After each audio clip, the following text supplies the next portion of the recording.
memory. Pilit ibinabalik sa iyo yung mga negatibong, mga pangit na karanasan na lumipas na maraming taon. Yan, memory.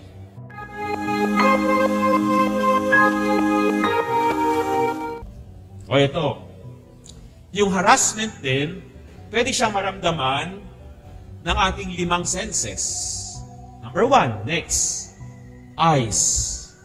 Merong nakikita. Pag nagpunta ka sa isang lugar, may nakita ako doon. Ayan, may nagpapakita. Hinaharas yung paningin, eyes. Next, ears. May naririnig. May mga lagabog. May mga parang naglalakad. May parang humihiyaw. May parang tumatawa. May parang umiiyak. Harassment sa ating sense of hearing. Touch. Ayan. Sa gabi, natutulog ka. Piling mo may dumadagan sa'yo. Gusto mong sumigaw, hindi ka makasigaw. Gusto mong gumalaw, hindi ka makagalaw. Yung namang iba, pagising nila parang may mga kalmot-kalmot. May mga pasa-pasa. Yung iba, may mga karanasan na parang may mga tinatanggalan ng kumot, tinatanggalan ng damit. Meron pang iba, feeling nila nire-rape sila. Totoo yan. Nangyayari po yan. Ang tawag natin dyan, incubus, tsaka succubus. Kung babae ka, at sa iyong pagtulog, may dumadagan sa iyo, merong nagtatanggal ng damit mo, kumot mo, at parang ginagahasa ka, nire-rape ka ng spirit, that is incubus. Kung lalaki ka naman, at gayon din ang naranasan mo, parang may dumadagan sa iyo, parang may nang-re-rape sa iyo, na babae sa iyong spirit, that is succubus. Totoo yan, sense of touch, incubus and succubus. Next, smell. May mga lugar na talagang ang babaho, kahit anong linis ang gawin mo, bahagi ng bahay mo, linisin mo na, nalagyan mo na ng sunrocks, ng spray-spray, pero ganun pa rin. Nangangamoy pa din. Yun ang gusto ng mga spirit. Taste. No? Epekto sa ating panlasa. Hindi dahil may COVID. No? Kundi dahil naiiba yung dating masarap na panlasa mo dahil inopress ang sense of taste mo, hindi ka na makakain ngayon. Ayaw mo na ng pagkain. Para ano yan? Para pahinain ka. Other areas sa buhay ng tao, emotions. Palagi kang malungkot. Wala namang rason para malungkot. Emotions. Then, after emotion, imagination. Ayan, marami ka na i-imagine. Pag nagdadasal ka lalo, parang may ipinapasok sa yung mga iba-ibang mga kaisipan. No? And then, ayan, sleep. Ginagambala sa pagtulog. Next, memory.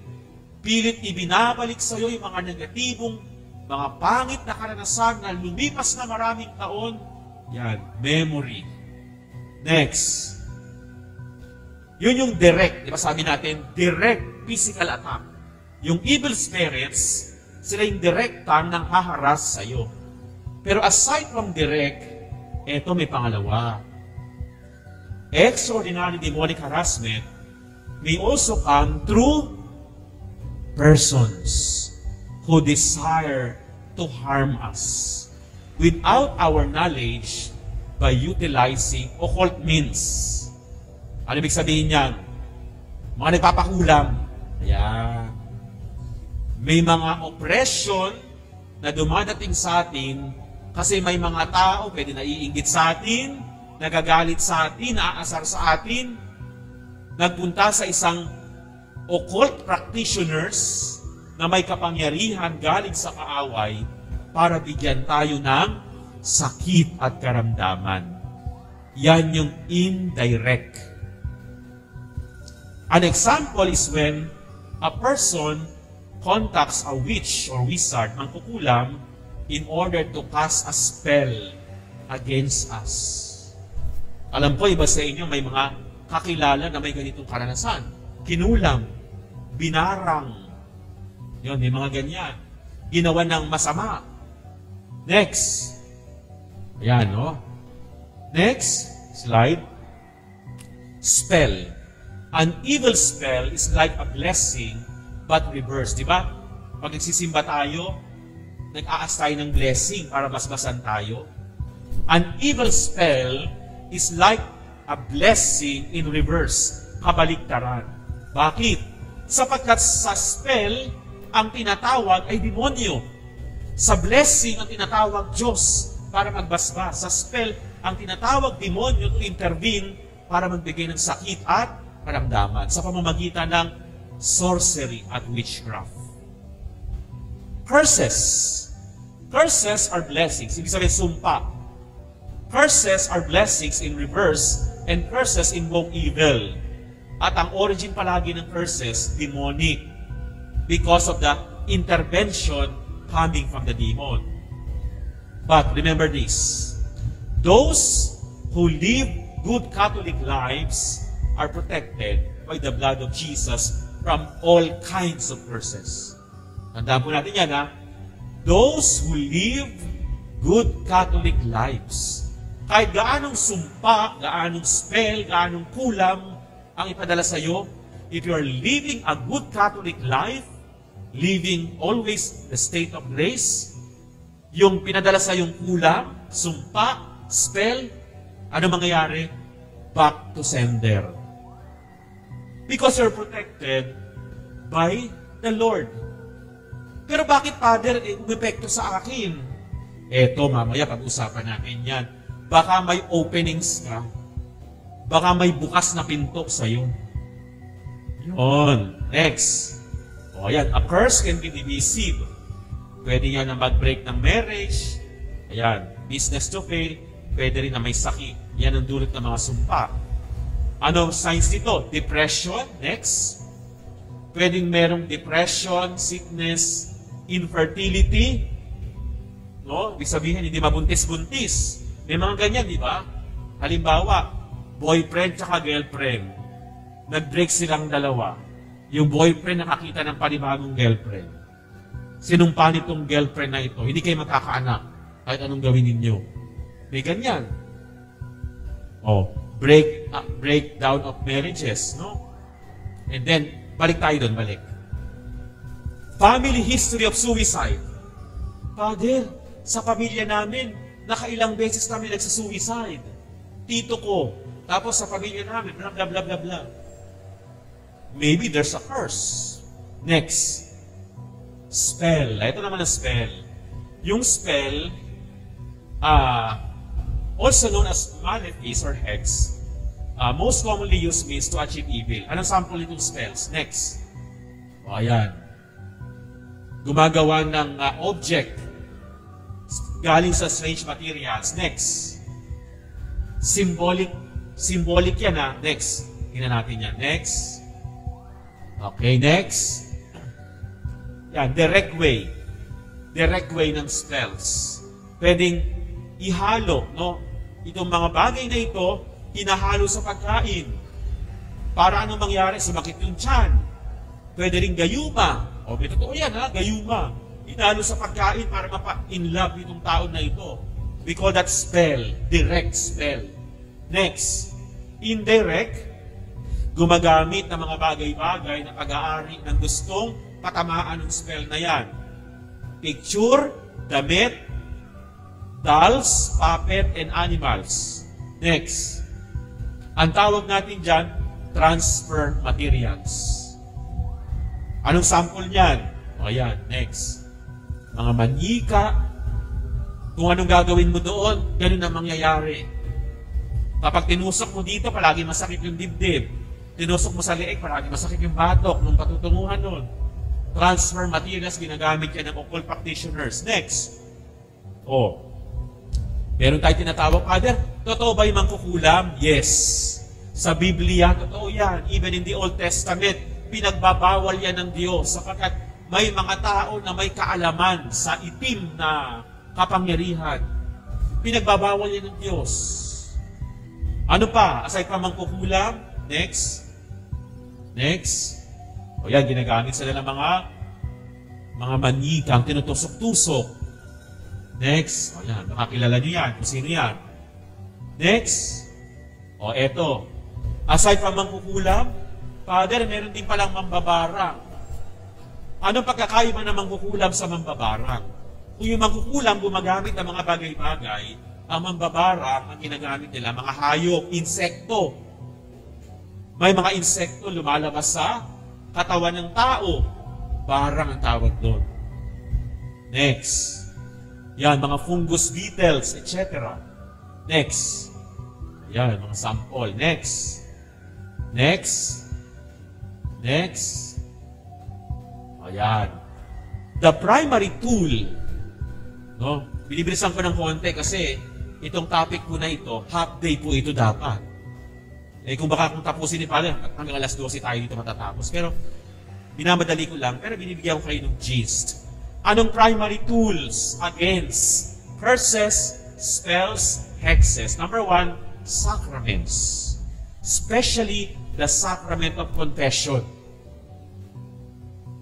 Very important yan. Kaya ugaliin natin magkumpisal. Kasi kapag ang tao maraming kasalanan, madaling lapitan. Mamaya makita natin yan.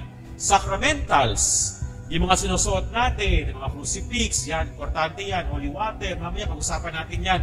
Exorcism, especially sa possession. And then prayer. Kaya mamaya, bago matapos, bibigyan ko kayo ng kopya ng prayer na pwede nating magamit sa spiritual warfare. Amen? Next. Pang-apat na po ito. Kung yung una, possession. Pangalawa, obsession. Pangatlo, oppression. Pang-apat, diabolical subjugation. Simple lang ito. Yung tao, meron siyang pact with the devil. Meron siyang usapan. Consecration to the devil. Next, ayan. Parang sanduguan sa demonyo. May mga ganyan din.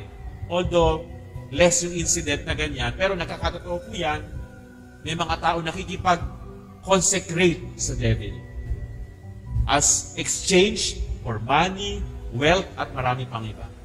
Pero tandaan po natin, walang ibinibigay ang demonyo na walang kapalit.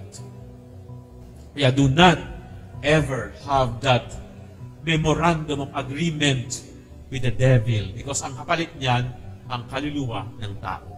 Next. Itong madalas. Yan. Itong interesting. Infestation. Ang infestation sa Tagalog, pamumugad. Pwedeng ang demonyo nasa bahay, nasa bagay, nasa hayop. Number 1, next. Pamumugad. O pwede, nasa animal, nasa bagay, sakyan, pillows, dolls, amulets, place, bahay, opisina, tindahan, palayan, at mga buildings.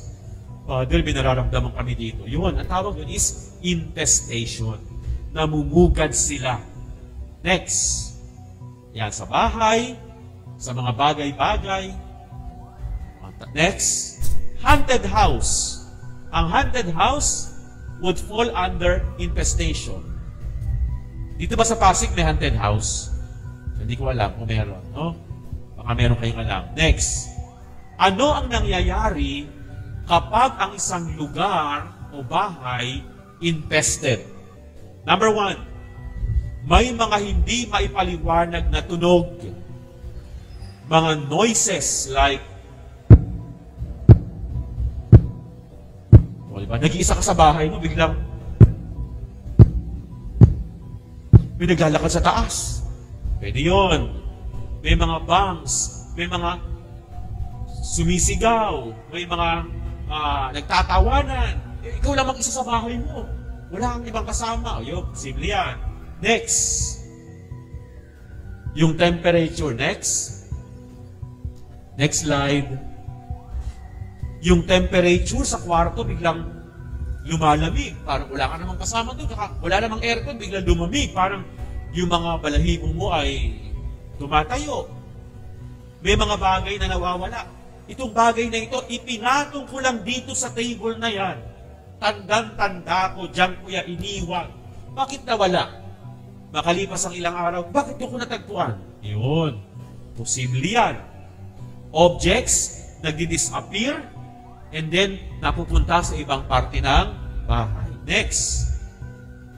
Yan. Strange presence felt. Nag-iisa ka lang, bakit parang may kasama ko dito? May ganyan. Presence of offensive odor. Nasabi ko sa inyo kanina. And then, interruption of electric current, malfunction of electronic devices. Kumukurap-kurap yung ilaw, yung radyo mo, yung computer mo, kung ano mga electronic gadgets yan. Wala namang power interruption. Next. Pictures that mysteriously bang or fall off the wall. Itong picture na to nalalaglag. Kinakabit ko naman, lumalaglag ulit. Ano pa? Doors and windows nagbubukas, nagsasara, wala namang hangin.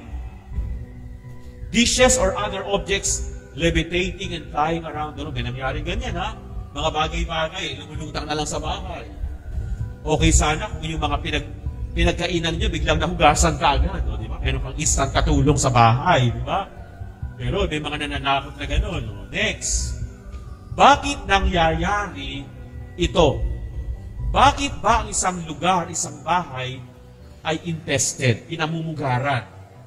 Bakit? Number one, posible na sa bahay na iyan may cursed object. Napanood niyo yung pelikula na Segunda Mano? Diba? O kaya yung mga bumili ka ng mga antique na galing sa ibang lugar, hindi mo alam, may nakakapit pala dyan. Cursed object pala yan. Hindi nila mo sa bahay mo, doon nagsimulang nagkaganon ng pamilya ninyo. Or the house itself is being cursed. Sinumpa. Next. Or nagamit yung bahay ninyo sa occult activities like seances. Ano ba yung seances? Meron kang tinawag na pinasapian para makausap yung kaluluwa ni ganito. Spirit of the glass. Naglaro kayo ng Spirit of the glass sa bahay niyo dati. Or, may naganap na prostitution or naging drug den yung bahay ninyo. Kasi negative attracts negative. Next, sa bahay ninyo nagkaroon ng satanic ritual. Next, nagkaroon ng balik. Yan. Sa bahay ninyo may naganap na murder or suicide. May nagpakamatay. May nagbigti. May nagbaril. Or, pwede yung tao sa bahay ninyo being attacked by an evil presence.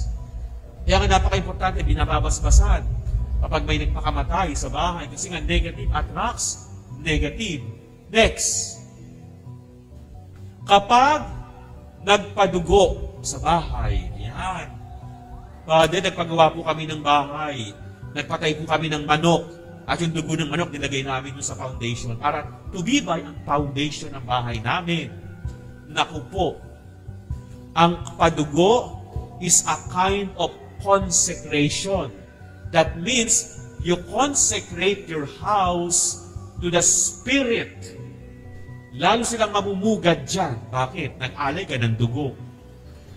Kaya minsan, o kadalasan, pag nagbabasbas kami ng bahay, kapag ang rason nila, ba't sila magpapabasbas? Father, kasi po, may nagpaparamdam sa bahay namin. Lagi nagkakasakit. May kakaiba kami nararamdaman, etc.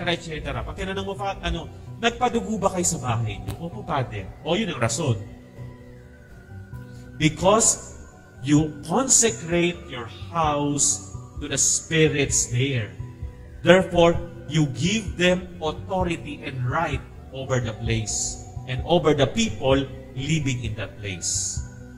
Ayan. Next. Kaya napaka-importante, ipa-bless ang bahay. No? Actually, ang blessing. Kailan ka huli nagpa-bless? Parang mga 1990s pa yun. Matagal na yun. Kasi kadalasan, kapag may naganap na ibang mga bagay sa bahay ninyo, pwedeng may umapit doon. Kaya usually, nagkakaroon ng renewal of blessing. Kung yung kasal may renewal, yung blessings ng bahay, usually may renewal din yan. Kasi pag may mga nangyari sa bahay ninyo, nawawala yung blessing. Kaya kadalasan, nire-renew. Next.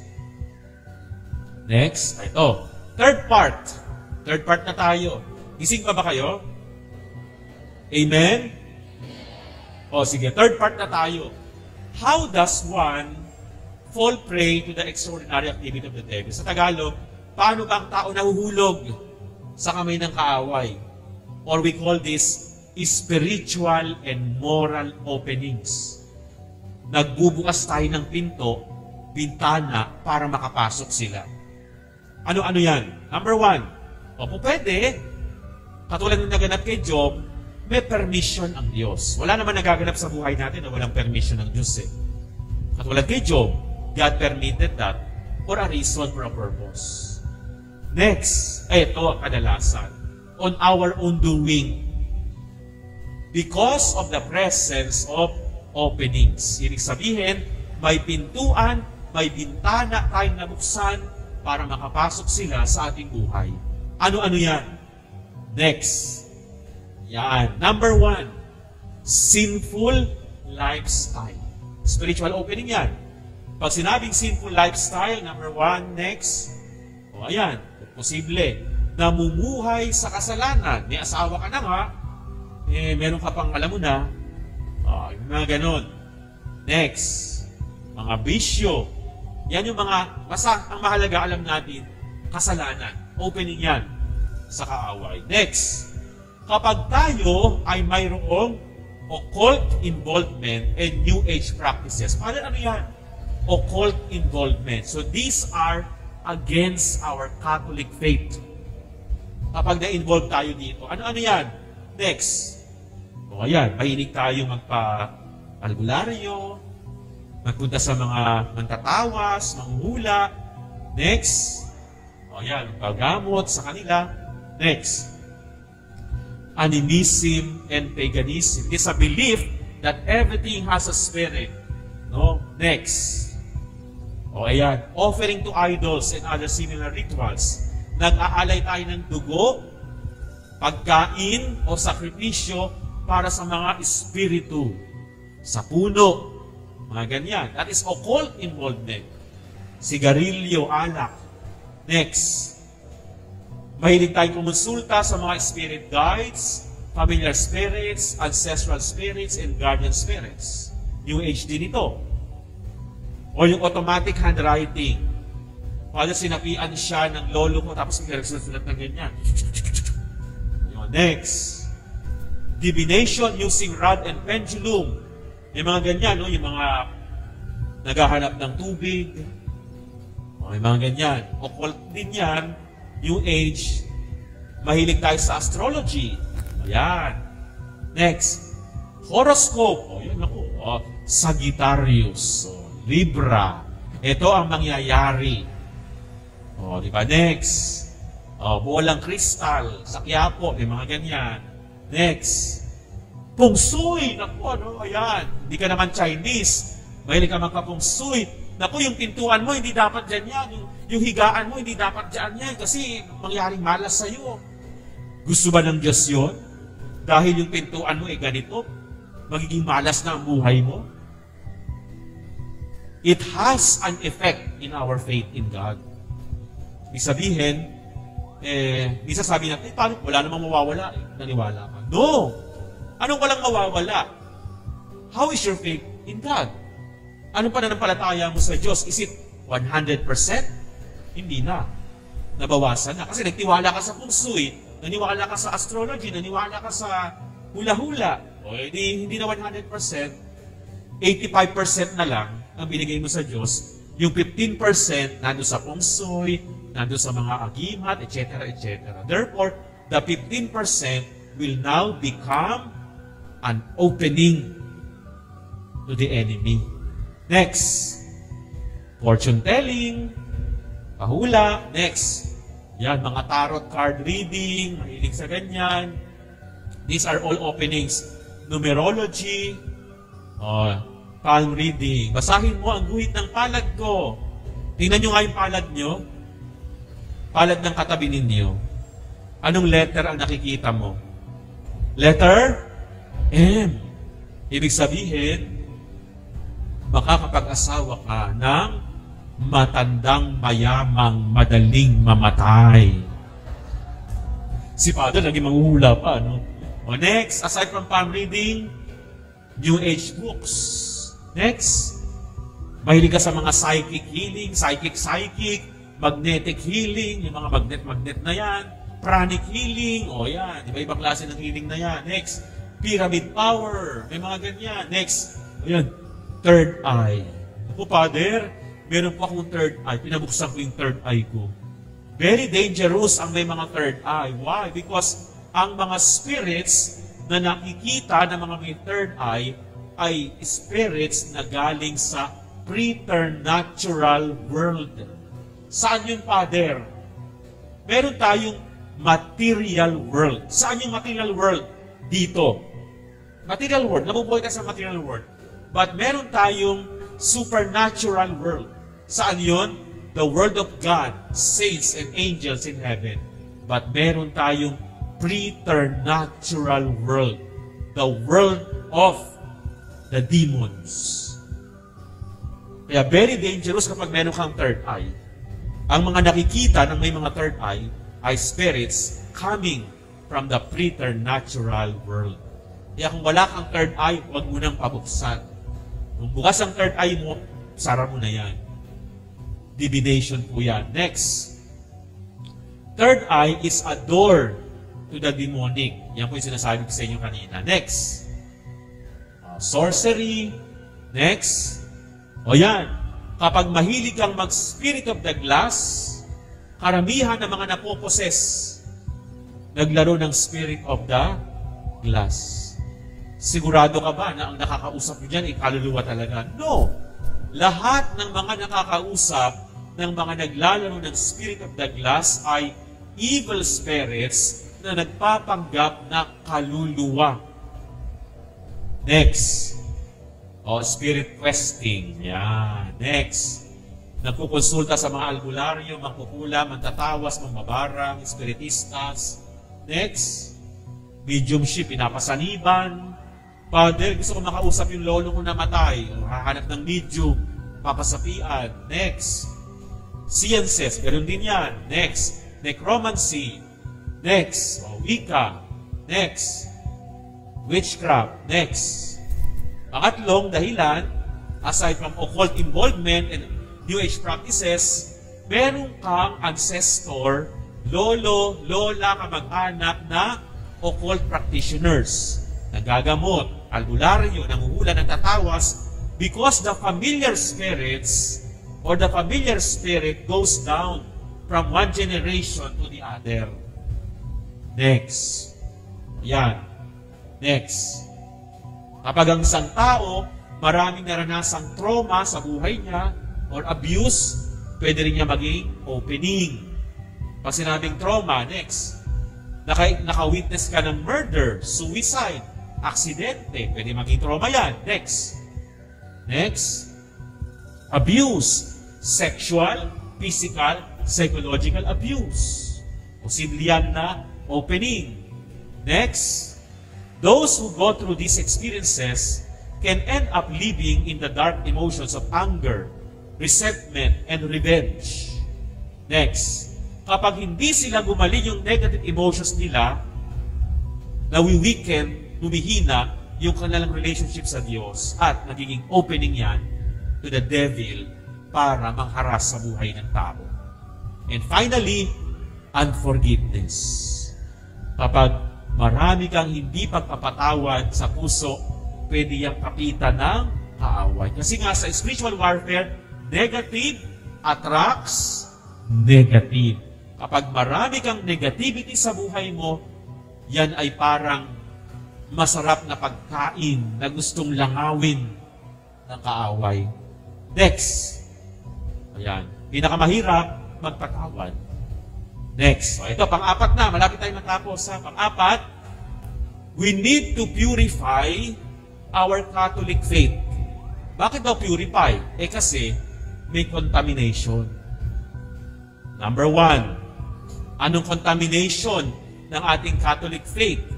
Mahilig tayo magpapaniwala sa mga anting-anting, agimat, amulets, o talismans. Why? You know, anting-antings are infested objects. Why infested objects? Because ito ang mga bagay-bagay na kinargahan ng kapangyarihan from unknown source, not from the Lord. Galing sa albularyo. Bibigyan ka ng albularyo. Ito, suot mo to, ha? Suot mo yan, ha? O, basta tuwing basta alam mo yan. Tapos, huwag kang pupunta sa patay.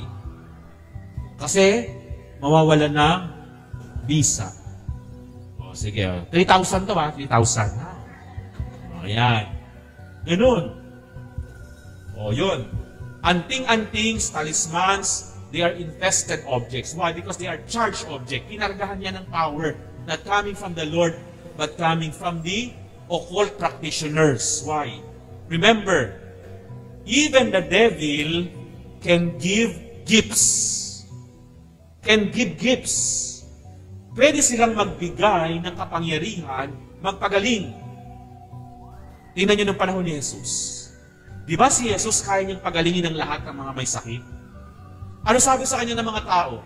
Nagpapagaling siya sa kapangyarihan ni Beelzebul, ang prinsipe ng mga demonyo.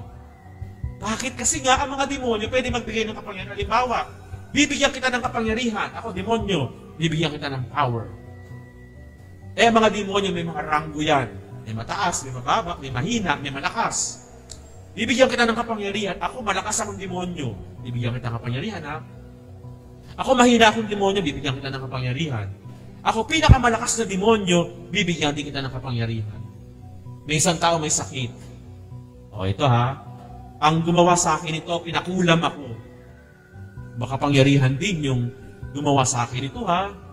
Kapangyarihan. May kapangyarihan. Pag pumunta ako sa iyo, kaya mo akong gamutin. Pag pumunta ako sa iyo, dahil mahina ka, at mas malakas ang nagbigay sa akin ito, sasabihin mo sa akin, humanap ka ng iba. Hindi kita kayang gamutin. Mas malakas ang gumawa sa iyo niyan. That means their power does not come from the Lord, but nanggaling sa tao. Because even the devil could give gifts. Kaya ganun ang nangyayari. Kaya yung mga pangontra na kunyari, babayaran mo ng 2,000, 1,000, 5,000, meron pa nga, nagpunta kay Father, Father, ang bili namin dito, 18,000. Makita mo yan? Bulong-bulong lang ng suot mo to, ha? Ganon. So, anting-anting, these are infested objects. O may mga iba sa inyo, may mga suot nung gano'n, no? Yung mga evil eye. Uso ngayon yun. Pakibalik. Ayan, no? Yung nasa ibaba. Evil eye po yan. Yan, no? Evil eye. Yan sa ilalim. Symbol po yan ng evil eye. Hindi po yan evil eye. Lucky charm daw to, Father. No. Next. Cruzaka sinikilu, nondako sinikidu, badeveto satana, numai suade mikivana, sunmala kweliba, iksevene da biba. Cruzaka sinikilu, nondako sinikidu, badeveto satana, numai suade mikivana, sunmala kweliba, iksevene da biba. Cruzaka sinikilu, nondako sinikidu, badeveto satana, numai suade mikivana, sunmala kweliba, iksevene da biba. Cruzaka sinikilu, nondako sinikidu, badeveto satana, numai suade mikivana, sunmala kweliba, iksevene da biba. Cruzaka sinikilu, nondako sinikidu, badeveto satana, numai suade mikivana, sunmala kweliba, iksevene da biba. Cruzaka sindikilu, nondako sindikidu, badereto satana, lumboy suave mikivana, sunmala kweliba, iksebene na biba. Cruzaka sindikilu, nondako sindikidu, badereto satana, lumboy suave mikivana, sunmala kweliba, iksebene na biba. Cruzaka sindikilu, nondako sindikidu, badereto satana, lumboy suave mikivana, sunmala kweliba, iksebene na biba. Cruzaka sindikilu, nondako sindikidu, badereto satana, lumboy suave mikivana, sunmala kweliba, iksebene na biba. Cruzaka sindikilu, nondako sindikidu, badereto satana, lumboy suave mikivana, sunmala kweliba, iksebene na biba.